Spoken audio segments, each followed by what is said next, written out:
Assalamualaikum warahmatullahi wabarakatuh. Salam sejahtera buat Sobat Lin Whitening dimanapun berada. Oke, Bim akan lanjutkan cerita Yechen-nya. Tapi seperti biasa, bantu tekan tombol like dan berkomentar juga. Terima kasih sesudah dan sebelumnya.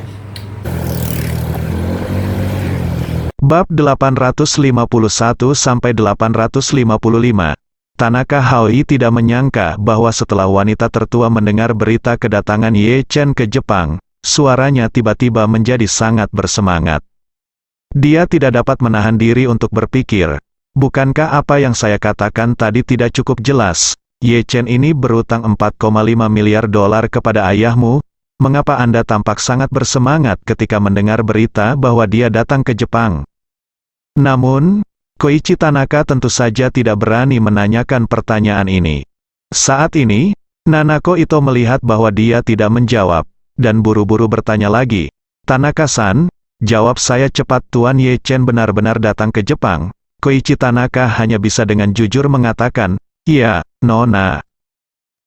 Saya datang ke Jepang, hanya di Tokyo, dan saya melihatnya hari ini. Ito Nanako bertanya, apakah dia datang ke Jepang untuk menerima Kobayashi Pharmaceutical? Mungkin, Tanaka Koichi menjawab dengan jujur. Saya tidak tahu situasi spesifiknya, tetapi seharusnya menerima Kobayashi Pharmaceutical.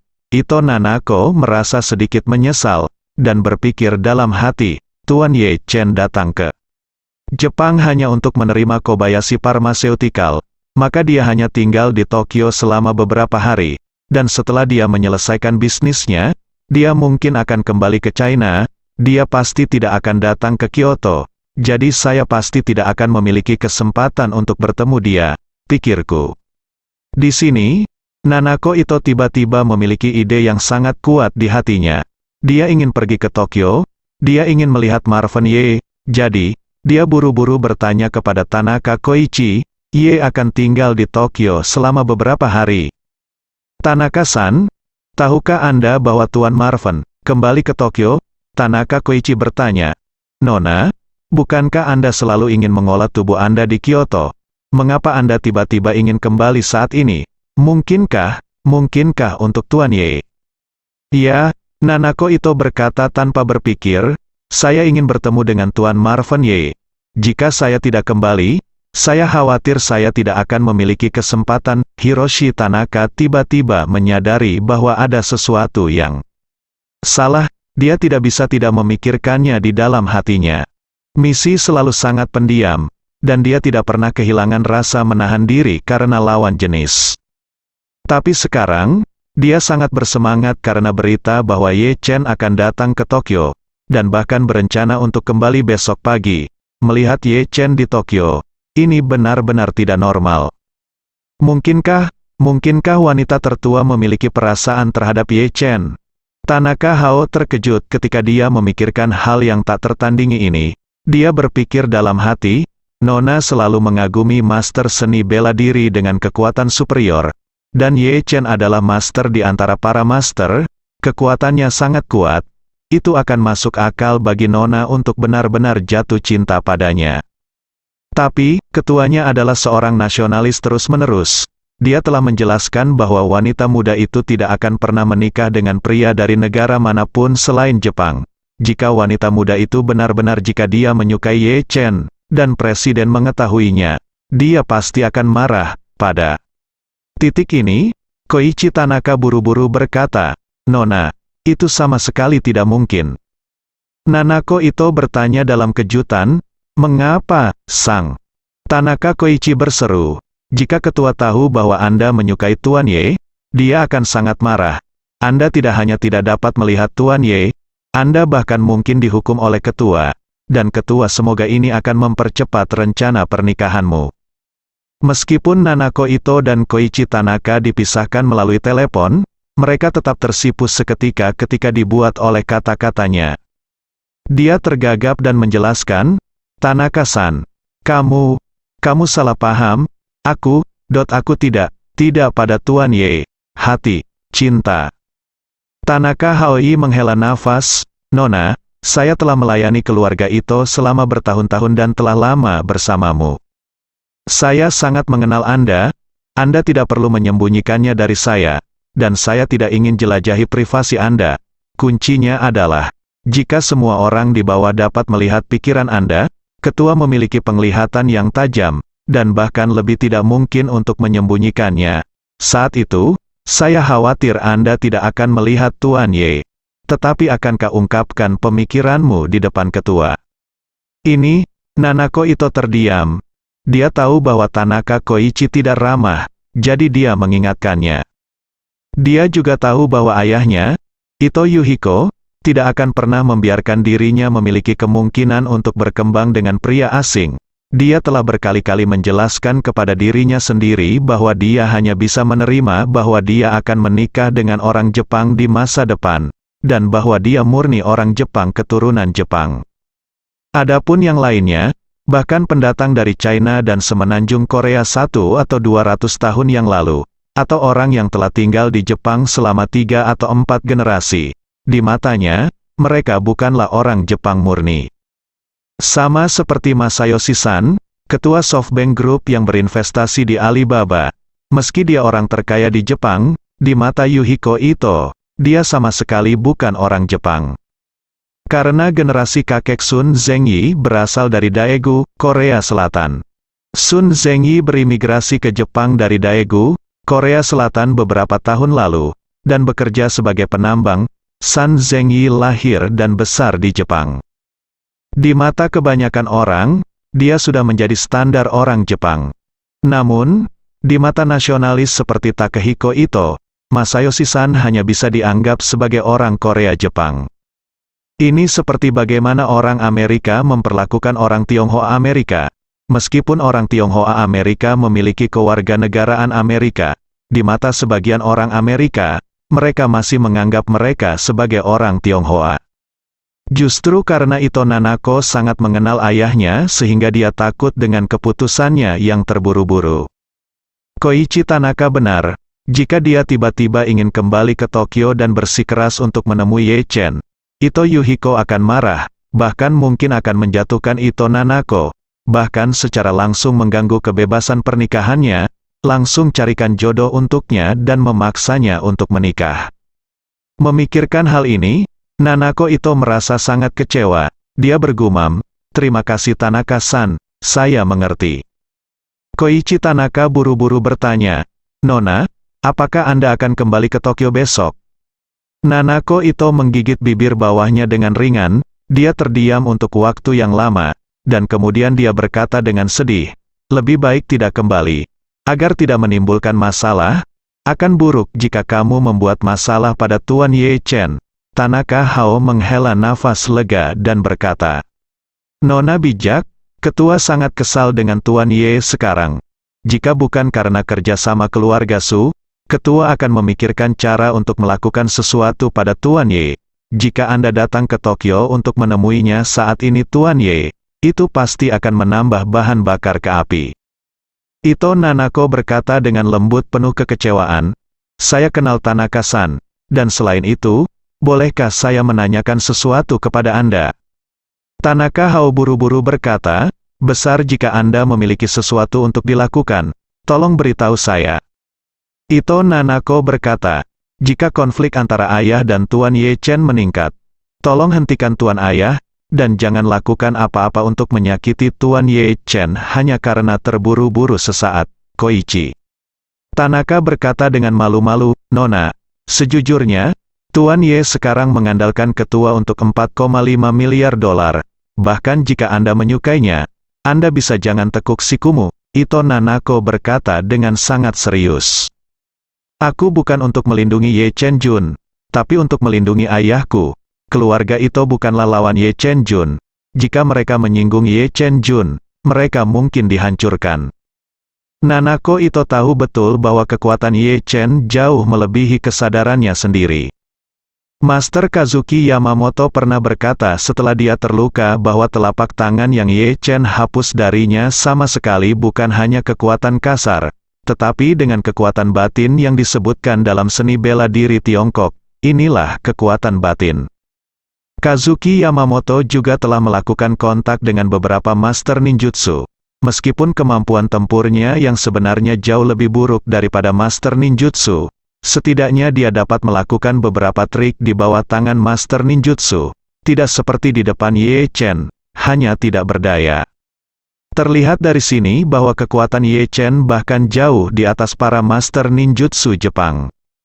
Nanako Ito yang menyadari hal ini bahwa dia jelas tahu bahwa baik ayahnya maupun keluarga Ito mungkin bukan lawan Ye Chen. Namun, Ito Yuhiko tidak mengetahui level ini. Dia hanya merasa bahwa Ye Chen lebih kuat dari Kazuki Yamamoto dan dua pengawal pribadinya. Tetapi jika dia benar-benar ingin membandingkan dengan Master Ninjutsu, Ye Chen pasti lebih rendah. Begitu Tanaka Hao mendengar perkataan Nanako Ito, dia tertegun dan buru-buru berkata, "Nona, saya mengerti maksud Anda, yakinlah, jika ketua berkonflik dengan Tuan Ye, saya pasti akan mencoba membujuknya." Nanako Ito bersenandung, mendesah pelan, dan berkata, "Oke, Tanaka-san, itu saja, beritahu saya jika ada sesuatu." E35 Hiroshi. Tanaka buru-buru berkata, "Oke Nona, saya tidak akan mengganggu istirahatmu." Setelah menutup telepon, Nanako Ito memegang telepon dengan kedua tangannya dan menatap ke langit, merasa sangat melankolis. Selama periode waktu ini, dia merindukan Ye Chen setiap hari dan malam, berharap untuk bertemu dengannya lagi, dan pada saat yang sama, dia juga merasa bahwa kesempatan untuk bertemu dengannya lagi sangat tipis. Tapi dia tidak menyangka Ye Chen datang ke Jepang. Sebelumnya, Ye Chen dan dia dipisahkan oleh laut. Dia berada di sisi laut ini, dan Ye Chen berada di sisi lain laut. Sekarang, Ye Chen dan dia berada di sebidang tanah yang sama, dan jaraknya hanya lebih dari 400 km. Jika Anda mengemudi, Anda bisa sampai di sana dalam 4 hingga 5 jam. Jika Anda naik Shinkansen, Anda bisa sampai di sana lebih lama, dari 2 jam. Memikirkan Ye Chen, yang memikirkan siang dan malam, hanya beberapa jam berkendara darinya, Nanako Ito sangat ingin melihatnya di dalam hatinya. Namun, ketika dia berpikir bahwa dia merasa tidak nyaman untuk pindah sekarang, ayahnya pasti akan tahu tentang pergi ke Tokyo untuk menemuinya, jadi dia hanya bisa dengan enggan melepaskan ide ini. Pada saat ini, awan gelap pekat di langit menyebar dengan tenang di beberapa titik, dan bintang demi bintang secara bertahap muncul dari awan. Nanako Ito menghela nafas, dan berkata pada dirinya sendiri, "Sepertinya malam ini seharusnya tidak ada salju." Setelah itu, dia meletakkan ponselnya, mengendalikan kursi roda dengan kedua tangan, dan meninggalkan halaman yang sepi, kembali ke kamarnya. Dengan bantuan pembantu, Nanako Ito berendam sebentar di pemandian air panas. Rasa sakit di tubuhnya masih sangat parah, hampir 24 jam, menderita sakit sepanjang waktu. Awalnya, dokter menyarankan agar dia memakai pompa pereda nyeri, yaitu alat yang dapat secara otomatis memasukkan cairan dengan kecepatan konstan, dan dapat terus mendorong obat pereda nyeri ke pembuluh darahnya. Secara umum, orang yang mengalami cedera serius atau baru saja menjalani operasi harus memakai pompa pereda nyeri, yang dapat meredakan nyeri secara luas. Namun Nanako Ito enggan menggunakannya. Itu karena obat penghilang rasa sakit akan menyebabkan kerusakan tertentu pada sarafnya. Begitu dia meminum obat penghilang rasa sakit untuk waktu yang lama, akan lebih sulit baginya untuk pulih di masa depan, dan kemungkinan besar dia akan menjadi orang cacat yang tidak bisa lagi berlatih seni bela diri. Itu sebabnya dia mengertakkan gigi dan bertahan, mengandalkan tekadnya yang kuat untuk menahan rasa sakit di tubuhnya. Mata air panas alami di mansion diambil dari mata air panas bawah tanah, yang kaya akan mineral dan selenium, yang sangat bermanfaat bagi tubuh dan dapat meredakan nyeri tubuh sampai batas tertentu. Namun, karena tubuhnya masih terluka, dia tidak bisa berendam dalam waktu yang lama, tidak lebih dari 1 jam sehari. Jadi waktu paling bahagia Nanako Ito setiap hari adalah ketika dia berendam di air panas. Merendam tubuhnya di mata air panas, Nanako Ito tidak bisa tidak memikirkan Ye Chen lagi. Dia ingat saat dia pergi mencari Ye Chen di area villa tempat tinggal keluarga Ye Chen, dengan rasa malu seorang gadis di pelukannya. Saat itu, Dia gugup seperti burung puyuh kecil di depan Ye Chen. Ketika dia bingung, dia menyerahkan secangkir teh susu di tangannya kepada Ye Chen, dan berbohong bahwa dia akan mengundangnya untuk minum, tetapi tanpa diduga, dia benar-benar menyesap teh susu itu. Dan tepat sebelum Ye Chen meminumnya, Nanako Ito baru saja menggunakan sedotan itu, dan ciuman tidak langsung semacam itu adalah hal paling ambigu yang pernah dilakukan Nanako Ito dengan seorang pria sejak dia dewasa. Itu juga ciuman tidak langsung yang diingat Ito Nanako hingga hari ini. Memikirkan penampilan Ye Chen, dia tanpa sadar mengangkat jari rampingnya dan menulis Ye Chen dalam karakter tradisional di atas air. Ada gelombang riak air yang lembut di permukaan air, tetapi tidak ada goresan yang ditulisnya yang dapat dipertahankan.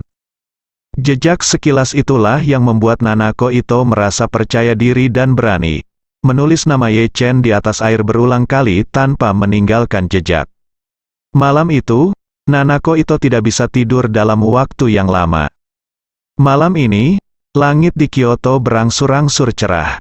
Salju lebat yang diprediksi oleh Departemen Meteorologi tidak kunjung datang.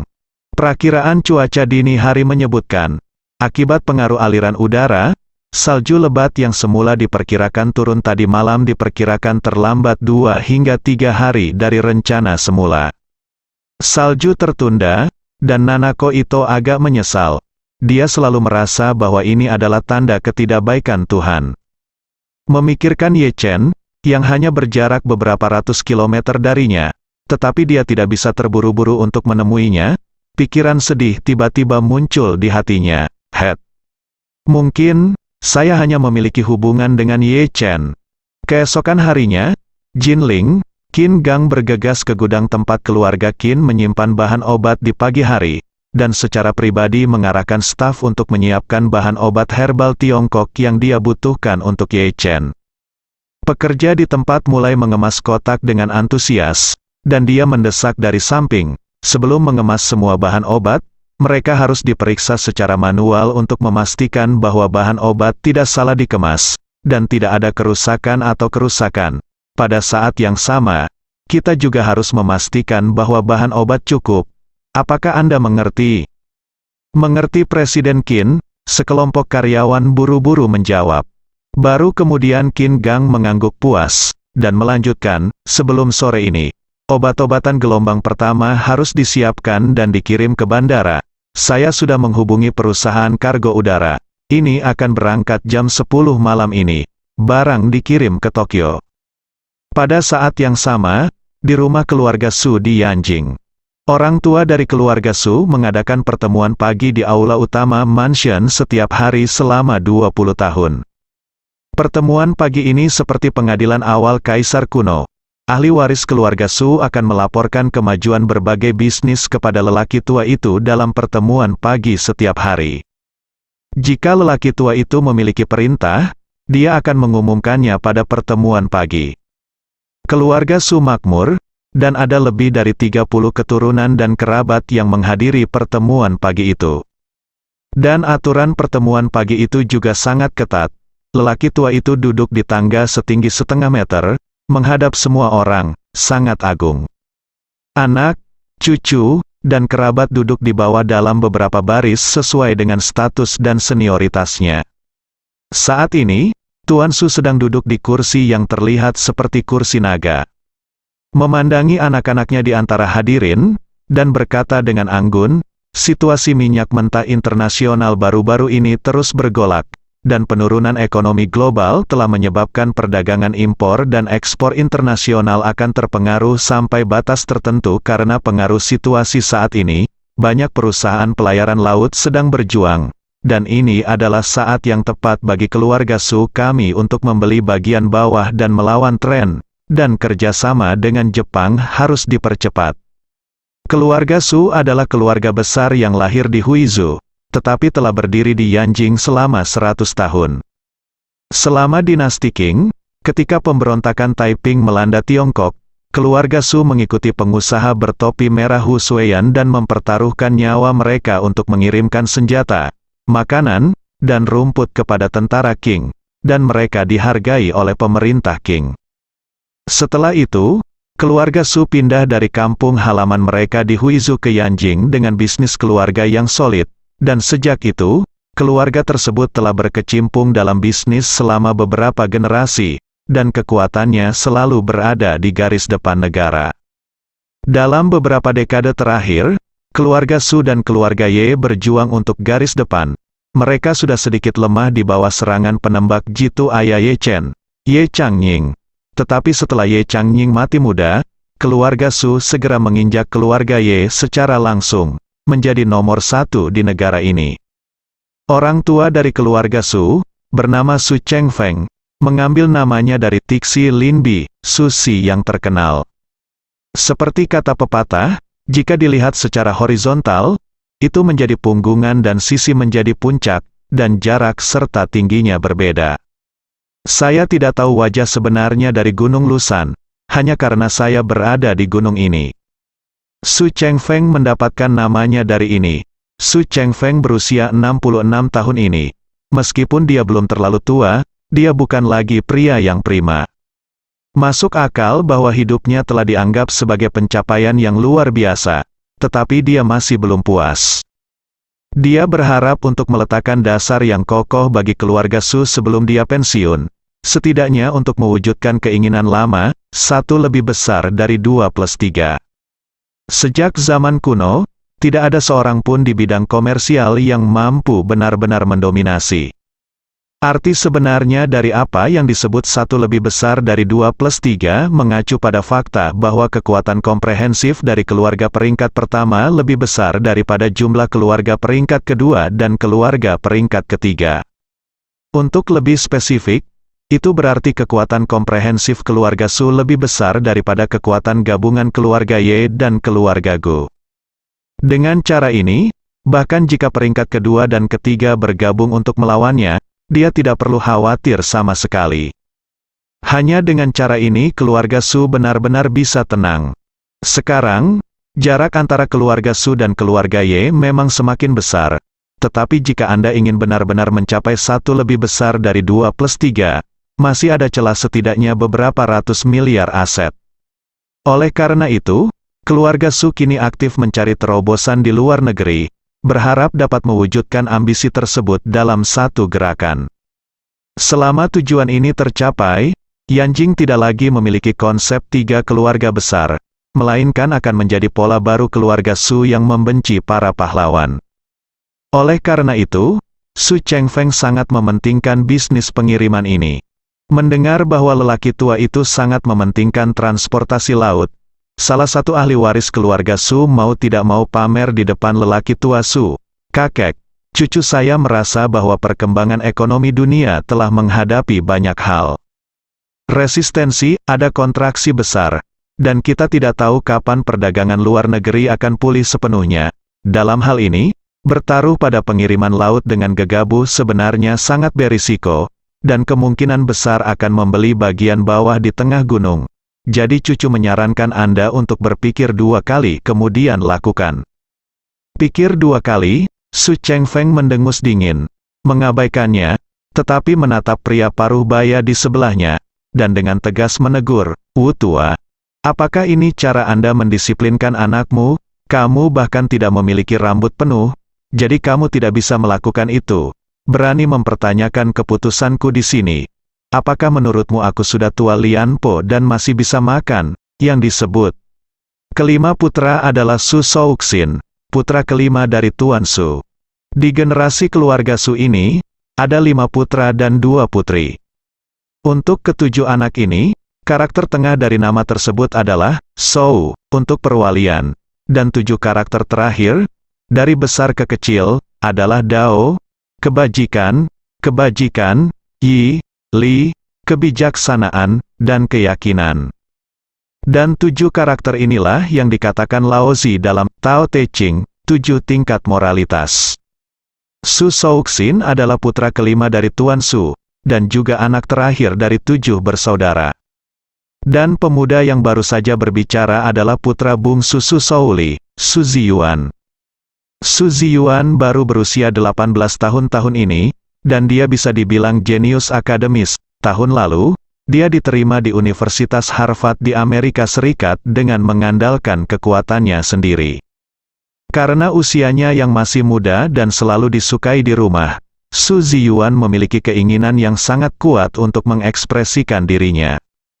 Namun, dia biasa tampil di depan orang tuanya, dan tidak memiliki kesempatan untuk tampil di depan kakeknya. Hari ini, dia akhirnya memanfaatkan kesempatan untuk berdebat dengan ide-ide lelaki tua itu, untuk memamerkan bakat dan kebijaksanaannya yang luar biasa.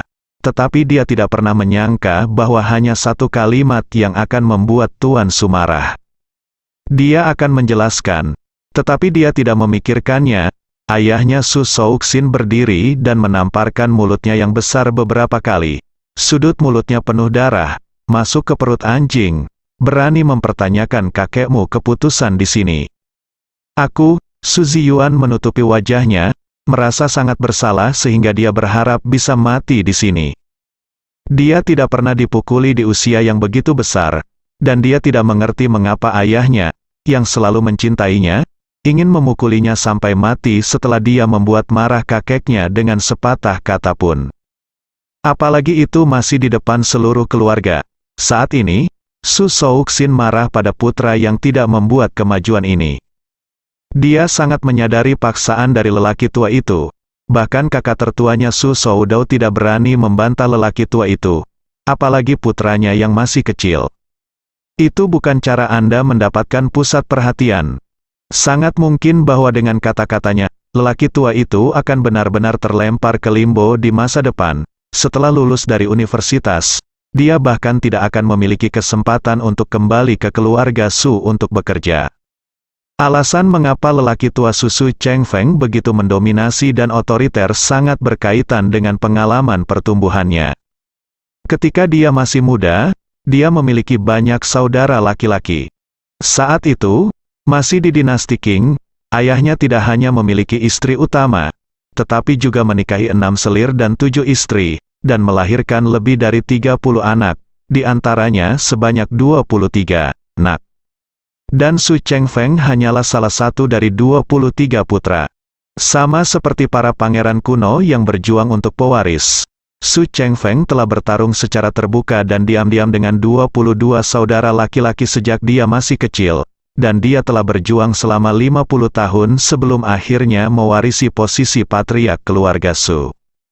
Oleh karena itu, pertempuran terus-menerus selama 50 tahun membuat temperamennya sangat mendominasi dan kejam. Jika seseorang mengancam martabatnya, bahkan jika itu adalah putra atau cucunya sendiri, dia tidak akan pernah mentolerirnya. Su Ziyuan masih muda dan cuek, dan dengan aura kejeniusan, dia berani menentang Tuan Su untuk menemukan rasa keberadaan di mata semua orang. Langkah ini tidak berbeda dengan mendekati kematian. Su Souxin menamparkan Su Ziyuan puluhan kali, hingga dia hampir berdiri. Di ambang pingsan, lelaki tua Su mendengus dingin, dan berkata, "Oke, berhentilah memukul, biarkan seseorang membawanya keluar, ayo lanjutkan pertemuan." Su Souxin sudah berdarah dari hati. Tetapi lelaki tua itu tanpa bicara, dia tidak berani berhenti sama sekali. Melihat lelaki tua itu akhirnya berbicara, dia meletakkan tangannya, menekan kesusahan di hatinya, dan memarahi para pelayan yang berdiri di sampingnya. Cepat dan tarik keluar anak yang tidak berbakti ini. Beberapa pelayan segera melangkah maju, dan menyeret Su Ziyuan keluar yang muntah darah, pusing dan tinnitus. Baru kemudian Tuan Su berdeham, dan melanjutkan, kerjasama dengan Jepang ini tidak hanya akan memenangkan setidaknya 20% hak pengoperasian pelabuhan Tokyo, pelabuhan Yokohama, dan pelabuhan Osaka, tetapi juga memungkinkan mereka untuk memberikan setidaknya untuk semua jenis kapal kargo dan kapal tangker minyak dengan kapasitas 3 juta ton. Siapapun yang dapat menyediakan sumber daya paling banyak akan memiliki kesempatan untuk menjadi anggota kami. Oleh karena itu, kali ini Anda pergi ke Jepang, Anda harus mempelajari kekuatan sebenarnya dengan cermat dari Ito dan Takahashi. Selain itu, kita harus memaksa kedua keluarga untuk menyediakan sumber daya paling banyak. Putra tertua Su Soudao berseru, "Ayah, Saya tidak tahu siapa yang Anda rencanakan untuk membiarkan kedua keluarga Jepang ini bekerja sama kali ini. Tuan Su terdiam sesaat, dan berkata, Zifei, kamu adalah putra dan cucu tertua. Dan inilah saatnya kamu yang memimpin.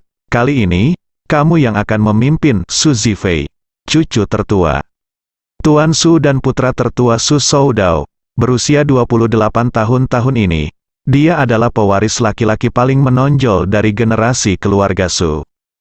Begitu dia mendengar bahwa dia terpilih, Su Zifei segera berdiri dan berkata dengan tegas, "Kakek, tolong jangan khawatir, Zifei pasti akan berusaha sekuat tenaga."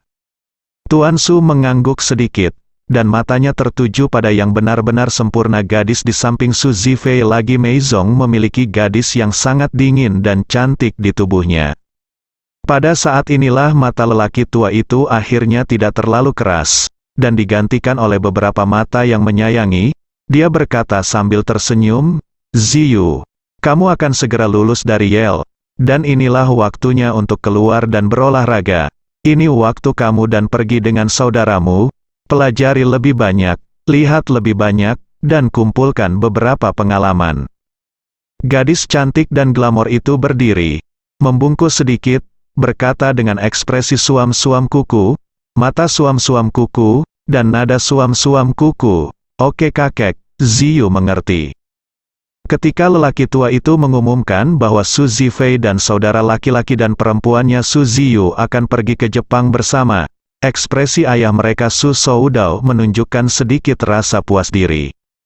Menurutnya, kenyataan bahwa lelaki tua itu mempercayakan hal yang begitu penting kepada kedua putra dan putrinya adalah bukti bahwa ia, sebagai putra tertua, paling dipercaya oleh lelaki tua itu. Keturunan lainnya semua iri dan cemburu.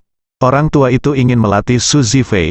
Semua orang tidak keberatan dengan hal ini. Lagi pula, Su Zifei adalah putra dan cucu tertua. Di zaman kuno, dia akan menjadi putra mahkota standar.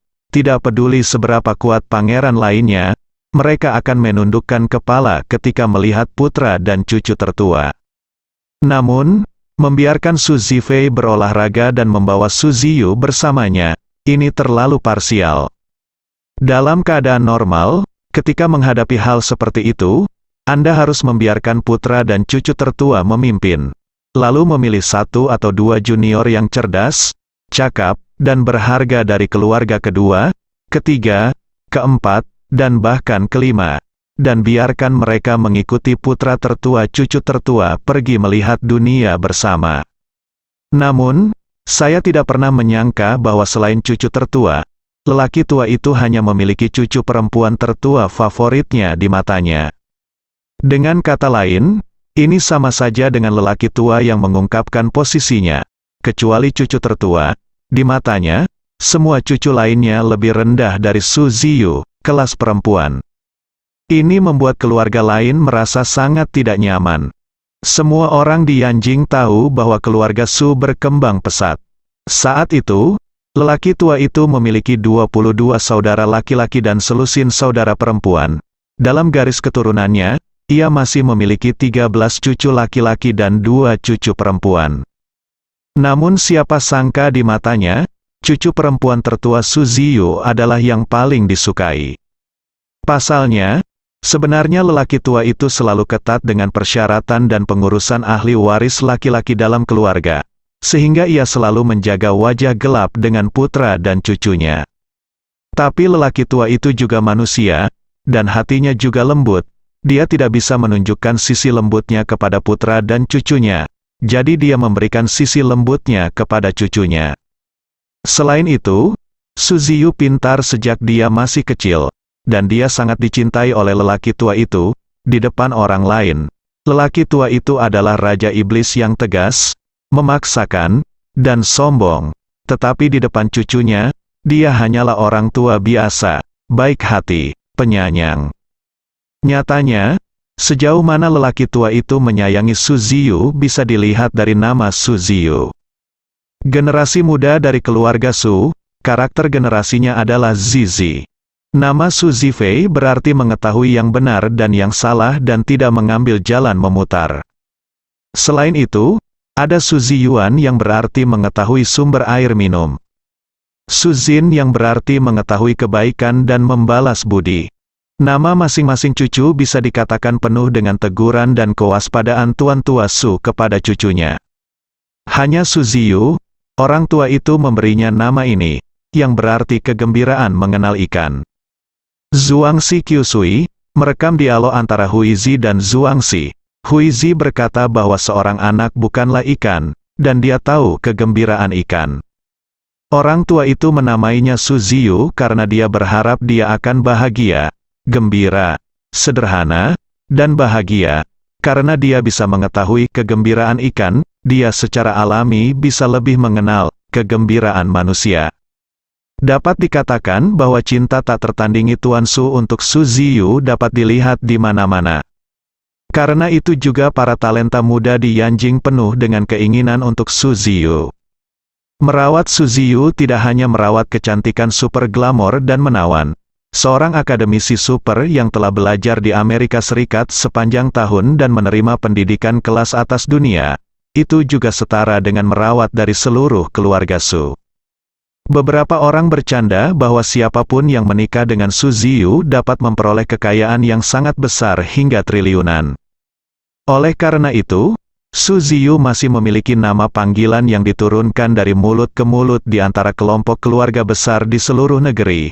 Namanya sederhana dan kasar, yaitu Su Wanwan.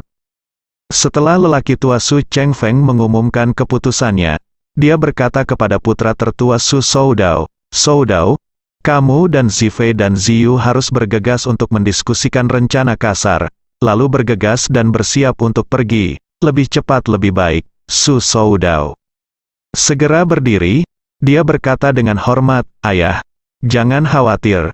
Saya akan mendiskusikan rencana dengan mereka berdua sesegera mungkin, dan mencoba berangkat ke Jepang malam ini." Su Chengfeng mengangguk, dan berkata, "Selama kita memilih di antara keduanya, kita akan sangat penting siapa yang harus dihubungi terlebih dahulu." Meskipun keluarga Ito dan keluarga Takahashi telah menurun karena resesi ekonomi Jepang secara keseluruhan dalam beberapa tahun terakhir, kekuatan keseluruhan mereka tetap pada garis depan di Jepang. Anda harus hati-hati memutuskan mana yang akan dihubungi terlebih dahulu. Su Soudao segera berkata, "Ayah, kami akan segera mulai berdiskusi dan melaporkan hasilnya kepada Anda sesegera mungkin." Su Chengfeng tersenyum puas dan berkata, "Soudao, 18 tahun yang lalu, kamu mengalahkan Ye Changying dan menjadi pemuda Yanjing yang paling mempesona dalam satu generasi. Tetapi dalam 18 tahun terakhir, kamu belum dapat mencapai kejayaan yang lebih besar. Tentu saja, ini adalah bukan salahmu keluarga Su, kami belum menemukan lawan yang layak di China tahun ini."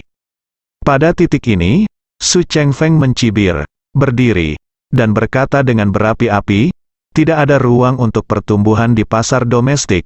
Jika kita ingin terus tumbuh, kita harus pergi ke luar negeri, pergi ke laut, dan berkembang menuju lautan. Jika tidak, keluarga mapan di barat, termasuk Rothschild, akan tetap muncul sesekali untuk membuat kita jijik." Jadi, samudra ini strategi berjalan adalah peluang bagus bagi keluarga Su untuk menciptakan kejayaan baru. Juga merupakan tahap yang baik bagi Anda untuk mencapai prestasi yang lebih tinggi. Jika pertempuran ini dilakukan dengan baik, saya dapat dianggap selesai, dan saya dapat pensiun untuk menikmati kebahagiaan keluarga dengan tenang. Pada saat itu, Anda akan menjadi kepala keluarga Su. Ketika Su Soudao mendengar ini, dia langsung membungkuk dalam-dalam, dan berteriak keras, "Ayah, jangan khawatir. Soudao pasti akan berusaha sekuat tenaga ciptakan kecemerlangan baru untuk keluarga Su." Setelah pertemuan selesai, Su Soudao kembali ke mansionnya bersama kedua anaknya dengan suasana hati yang sangat bersemangat. Begitu sampai di rumah, dia memanggil anak-anak ke ruang belajar dan berkata dengan semangat tinggi, "Zifei, Ziyu, kali ini adalah kesempatan yang baik bagi keluarga kami untuk segera melakukan terobosan di keluarga Su. Kalian berdua harus mendapatkan syarat kerjasama terbaik saat pergi ke Jepang kali ini. Tidak peduli apakah pada akhirnya Anda memilih keluarga Ito atau Takahashi, keluarga harus menekan kepentingan mereka secara ekstrim dan berjuang untuk kepentingan terbesar keluarga Su kita. Su Zifei langsung berkata, "Ayah, saat kita pergi ke Jepang kali ini, haruskah kita menghubungi keluarga Ito atau keluarga Takahashi dulu?" Su Soudou bertanya, "Bagaimana menurutmu?" Su Zifei berkata, "Saya pikir yang terbaik adalah menghubungi keluarga Ito terlebih dahulu, karena keluarga Ito memiliki kekuatan yang kuat di Tokyo dan Kyoto. Tokyo memiliki pelabuhan Tokyo, dan di dekat Kyoto terdapat pelabuhan Osaka dan pelabuhan Nagoya. Potensi di bidang pelabuhan dan pelayaran bahkan lebih besar." "Ya." Su Soudou sedikit mengangguk, dan berkata dengan setuju, "Sudut pandangmu sangat masuk akal, dan aku juga cenderung menghubungi keluarga Ito terlebih dahulu." Su Ziyu mengerutkan kening, dan berkata dengan nada suam-suam kuku, "Ayah, saudara, saya pikir kita harus menghubungi keluarga Takahashi terlebih dahulu." "Oh," keduanya memandang Su Ziyu, dan Su Soudou bertanya, "Ziyu, mengapa menurutmu begitu?" Menghadapi pertanyaan ayah dan saudara laki-lakinya, Su Ziyu menjawab dengan tenang, "Pertama-tama, meskipun keluarga Ito memiliki sumber daya yang kuat di Tokyo, dan juga memiliki kekuatan yang baik di Osaka dan Nagoya, pelabuhan laut super sebenarnya di Jepang sebenarnya adalah Tokyo, di sebelah pelabuhan Yokohama. Meskipun keluarga Takahashi sedikit lebih rendah dari keluarga Ito di Tokyo, mereka sangat kuat di Yokohama.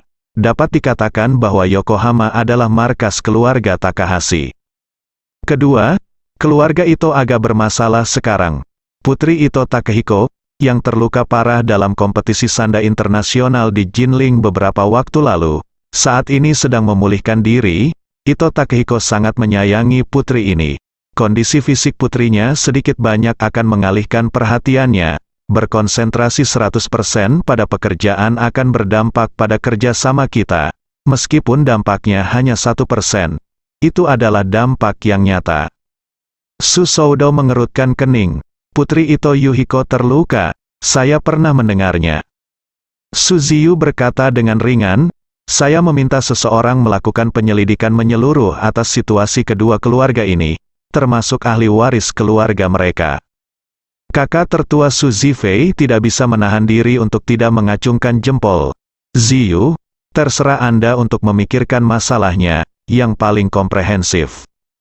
Su Ziyu Gujing berkata dengan tenang, "Saudaraku, jangan menyanjung saya di sini.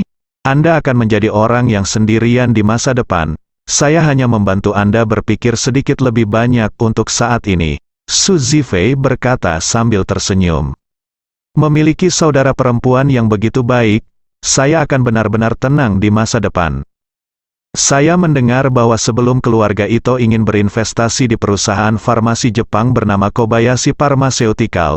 Masalah ini juga akan mengalihkan perhatian dia sampai batas tertentu. Su Zifei mengangguk, "Saya tahu perusahaan itu, Kobayashi Weisan.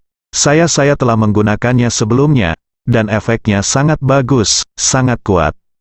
"Itu dulu," Su Ziyu berkata dengan ringan. "Sekarang, ada Jiuxuan Weisan di China, yang telah melampaui mereka dalam hal kekuatan produk." "Oh," Su Zifei berkata sambil tersenyum, "saya punya firasat bahwa Jiuxuan Pharmaceutical akan segera muncul, mengejar Kobayashi Pharmaceutical terlebih dahulu, dan akhirnya menyusul."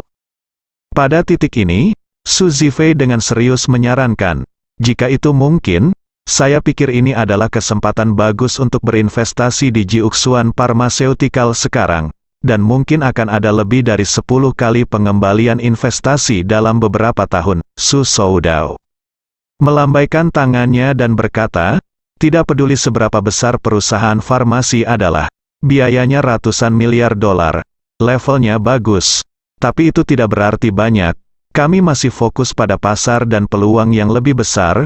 Proyek laut ini adalah kunci internasionalisasi keluarga Su." Su Ziyu ingin mengatakan sesuatu, tetapi kata-kata itu keluar dari mulutnya, menelan kembali, mengangguk, dan berkata, "Ayo kembali ke bisnis. Ayah, menurutmu keluarga mana yang harus kita hubungi terlebih dahulu?" Saya masih berpikir bahwa Ito Yuhiko memiliki masalah internal dan eksternal, dan hal-hal lain melibatkan energi. Jadi keluarga Takahashi secara keseluruhan lebih cocok. Satu hal.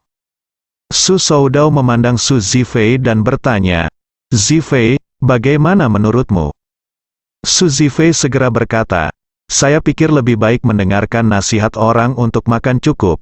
Lagi pula, ada orang yang menyelidiki hak untuk berbicara." Su Soudou mengangguk puas, dan berkata sambil tersenyum, "Kalian berdua, kakak dan adik, adalah orang paling luar biasa di usia Anda yang pernah saya temui. Jika kalian berdua bekerja sama, Anda akan terkenal di seluruh negeri, dan bahkan dunia." Su Zifei berkata sambil tersenyum, "Saya tidak berani membandingkan dengan Ziyu. Gadis ini adalah seorang cabul. Pada usia 22, dia setua 44. Aku benar-benar tidak tahu gadis seperti apa yang akan kutemukan di masa depan. Kamu bisa menyembuhkannya." Su Ziyu memelototinya dan berkata dengan marah, "Kamu perlu mengkhawatirkan urusanku. Kamu harus memikirkan dirimu sendiri dulu. Kamu telah diam-diam mencintai Gu Qiuyi begitu lama. Kapan kamu akan berhubungan seks dengannya?" Pengakuan. Su Zifei merasa malu, dan berkata, "Jangan bicara omong kosong, Gu Qiuyi dan aku hanya kenalan, bahkan bukan teman." "Tentu saja aku bahkan tidak bisa berteman." Su Soudou mengerutkan kening dan bertanya kepadanya, "Zifei, apakah kamu memikirkan gadis dari keluarga Gu itu?" "Tidak, Ayah." Su Zifei dengan cepat melambaikan tangannya, "Aku hanya lebih mengaguminya."